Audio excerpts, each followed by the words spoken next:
O herói dessa série ganhou todas as batalhas e mesmo assim perdeu tudo.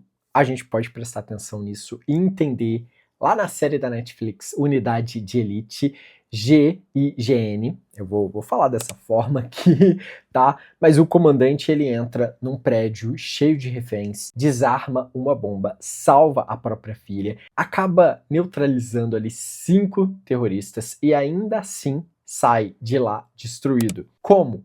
E por que a vilã dessa história nunca quis o explosivo, nunca quis dinheiro, nunca quis o manifesto? Ela queria uma coisa só, que David Baird sentisse na pele exatamente o que ele fez com a família dela 15 anos atrás. E o pior, a história que a gente acompanhou deixa essa pista pra gente ali o tempo todo. E se a gente perceber, isso muda tudo. Eu sou o Paulo, Super Nerd Brasil, a gente fala sobre tudo que chega no stream, filmes, séries e novelas. Deixa aquele like, quer apoiar o canal? Seja membro, você recebe vídeos antes de todo mundo, tá? E eu vou dizer pra vocês que os episódios finais de Unidade de Elite, GIGN, né? GIGN, aqui no português, claro, é uma série francesa, top 1 da Netflix, e a gente vai falar com spoilers do final, de tudo que aconteceu, e eu acho que o que faz a série funcionar é a culpa, né? Porque o David Badger, ele passa a temporada inteira se achando o mocinho, e o roteiro ele vai tijolo por tijolo, caminho por caminho de construção, provando que ele é o vilão da história de outra pessoa, né?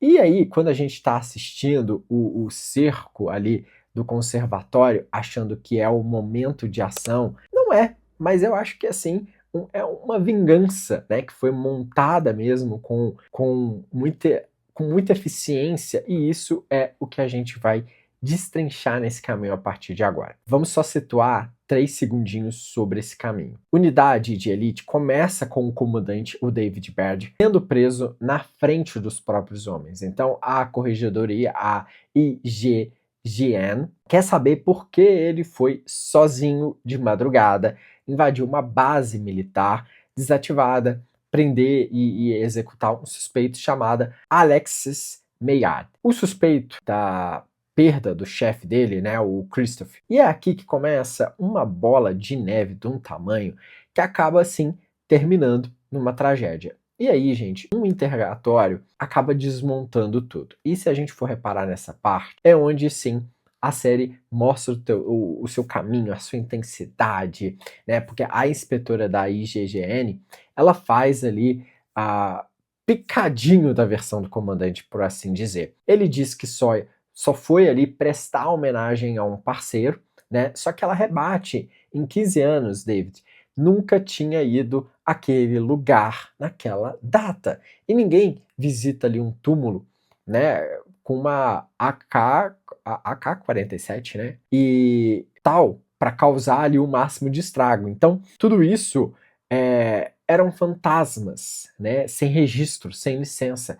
E aí ela vai apertando o cerco emocional, chama a esposa Jess, joga na mesa o boletim antigo de quando o marido perdeu o controle, procurando a filha. Então a pergunta dela, puro, assim, maldade para colher respostas. Até onde esse homem vai quando o assunto é a família dele? E essa pergunta movimenta a história e é a chave de tudo, né? A traição que salva é o que muda. Vou falar desse ponto, né?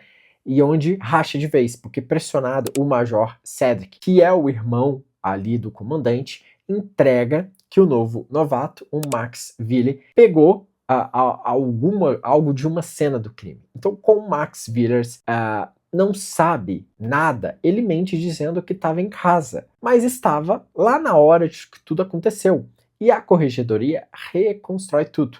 Investigação, paralela legal, prova removida, computador de colega invadido, uma verdadeira expedição, né?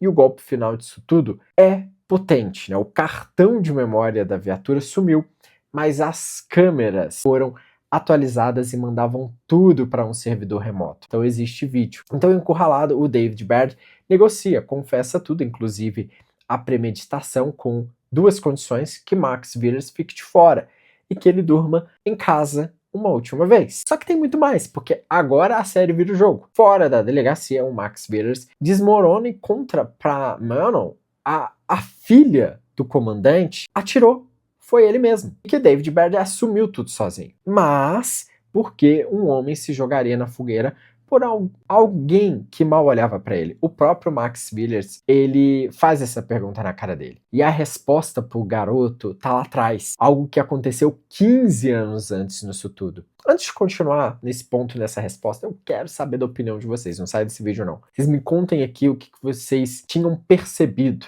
né? Se vocês tinham percebido ali que o cartão de memória sumido ele foi plantado ali de propósito. Agora a gente entra num flashback que explica a série toda. Lembra que eu comentei no início da culpa? Pois é, 15 anos atrás teve uma operação com reféns e uma menina chamada Lina. O comandante prometeu a um pai desesperado, né? Eu também tenho uma filha e eu vou achar sua filha. Então, essa frase é um caminho, né? Ele não achou a menina, então o parceiro dele, Lauren, né? Ele ficou para trás, cobrindo ali a saída e não sobreviveu ali, pedindo ali para cuidarem do garoto. Só que a culpa é muito maior. Laurie entrou naquela missão emocionalmente destruído porque tinha descoberto que era estéril e David Baird sabia disso porque o pai biológico do Max Willers é ele. Isso mesmo, chefe, padrinho, mentor e também pai. Tudo nessa mesma pessoa. A mãe, a Natalie, escondeu isso do filho por 15 anos. E é esse o peso que ele carrega e é por isso que ele estava disposto a ir preso ali no lugar do garoto. Agora, esse é o momento mais cínico e mais verdadeiro de toda a construção lá da série da Netflix Unidade de Elite. Porque o que acontece? O conselho acaba admitindo mesmo que o comandante deveria ser julgado e preso, e decide que não vai, porque punir publicamente os dois heróis que impediram um homem-bomba ficaria feio para a imagem. Então David Baird é só suspenso e o Max Willers fica proibido de operar. E fica um detalhe até solto no ar disso tudo, que eu acho que ninguém devia ter deixado passar, porque o estoque ali de explosivo continua desaparecido. Então a gente tem esse caminho. Agora, vem a manhã mais normal possível, né?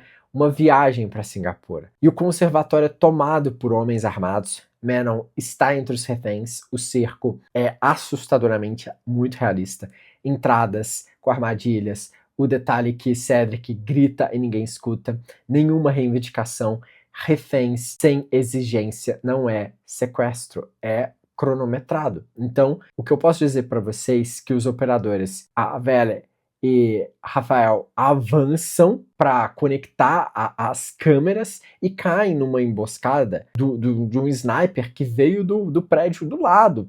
Então o telefone ali acaba tocando, uma mulher pede para falar com o comandante Amal, e a viúva daquele suspeito que o David Baird fez tudo isso lá no começo, e ela não quer negociar, ela quer que ele assista. Se a gente for prestar atenção, a analista Chloe percebe uma coisa que acaba mudando tudo nesse caminho. Os terroristas entram pelas câmeras e nunca saíram. E se ninguém sai, mas os tiros estão vindo de fora, é porque existe sim um túnel, uma passagem subterrânea que deixava ali eles entrarem e saírem sem aparecer em nenhuma imagem. Então esse é o primeiro sinal de que o cerco todo era uma armadilha montada e não um sequestro de verdade. E aí vem então o assalto coordenado, numa contagem sincronizadíssima, e eu acho que essa é disparado a melhor cena da série. 5 alvos neutralizados, reféns salvos, tá algemada ao dispositivo ali com a especialista Tânia,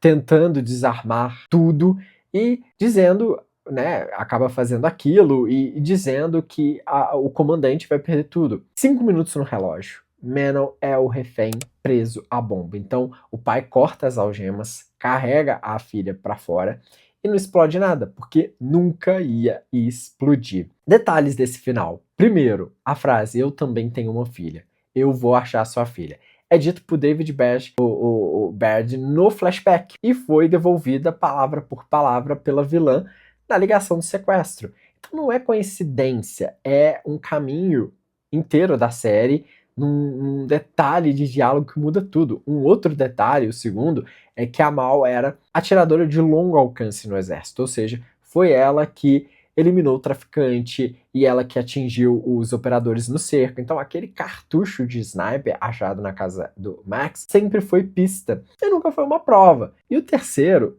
e o mais potente desse detalhe, é que aquele conservatório inteiro, né, a bomba, o cronômetro, os atiradores, tudo era diversão para prender a unidade num prédio enquanto o alvo real ficava sozinho lá fora. E assim, como que a série fecha o círculo? Lembra lá no início do interrogatório, até onde esse homem vai quando o assunto é a família dele? A Mal fez exatamente a mesma pergunta, só que sobre a família dela, e respondeu por ele. Então, porque o alvo sempre foi Jess. Então a bomba estava embaixo do carro dela e explode na frente do marido com a Manon assistindo. Né? Então ele salvou a filha e perdeu a esposa, que foi exatamente o que ele fez com a família ali da Amal, uma vingança em espelho ali do começo ao fim.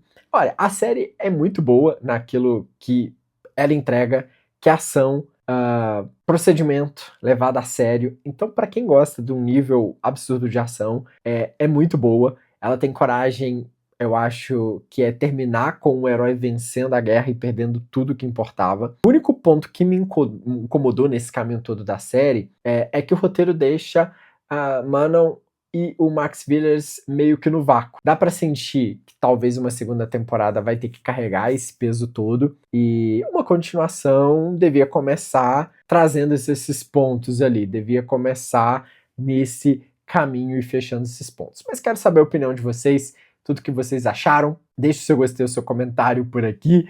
Tamo junto e até o próximo vídeo aqui do Super Nerd Brasil.